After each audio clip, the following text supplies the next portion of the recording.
What would you do if you won $10 million?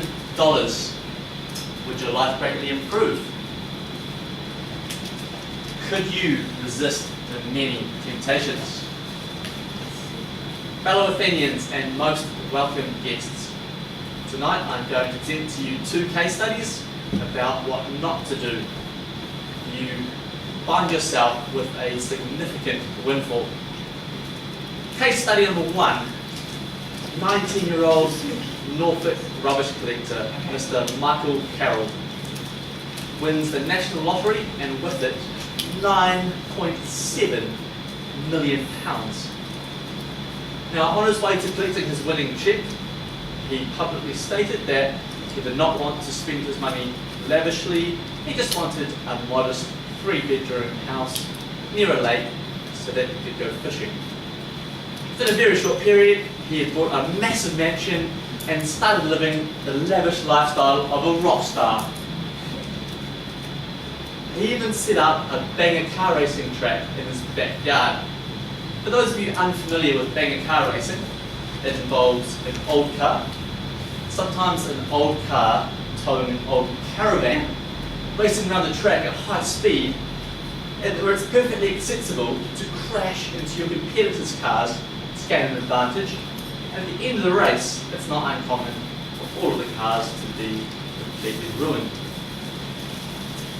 Now Mr. Carroll spent millions on cars and supercars. And after a few banger races, they were trashed beyond recognition. Now Mr. Carroll himself was also trashed beyond recognition with a continuous supply of alcohol, illicit drugs, and ladies of the night. Case study, apologies. Mr. Carroll stated that he continues to play the lottery every week just because he knows how much will piss people off if he wins a game. Case study number 2. This is the story of 29-year-old Australian Mr. Dan Saunders. Now he came across a windfall of $2 million Australian dollars after a colossal bank error. His take on the matter was, banks screw people all the time, so why not screw the bank? It was a golden opportunity and he decided to live his dream. His dream started by reenacting scenes from his favourite movies. He started with playing the character, Richard Gere's character, from the movie Pretty Woman. He also performed some of the notable gambling scenes from the movie Let It Ride, and on one occasion performed the notable scene from the movie An Indecent Proposal. That's a dodgy on that one. He was somewhat of a philanthropist also. He once walked into a busy Sydney waterfront bar and restaurant and shouted drinks for everyone.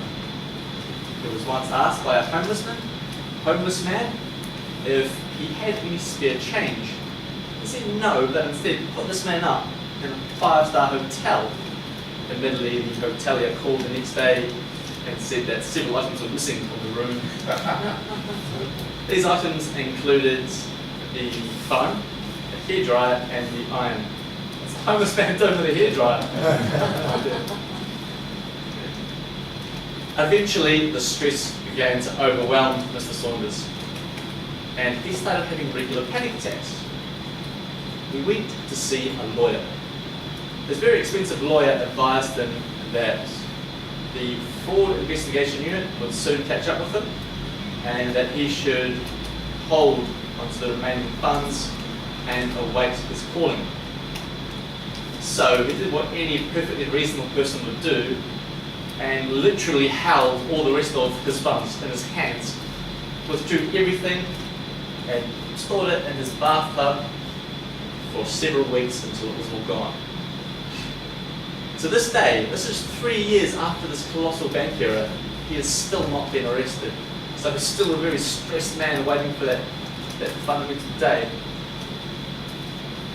And So what can we learn from these two case studies?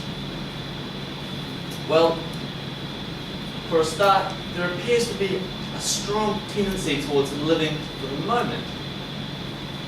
And if you find yourself with a significant windfall or you win lotto, and you want to maintain that wealth, then you're going to need to avoid following the footsteps of Mr. Carroll and Mr. Saunders. You're going to have to not just live for the moment, but also live for the future. Otherwise, you might find yourself wishing that you just tore up that damn ticket. Thanks very much.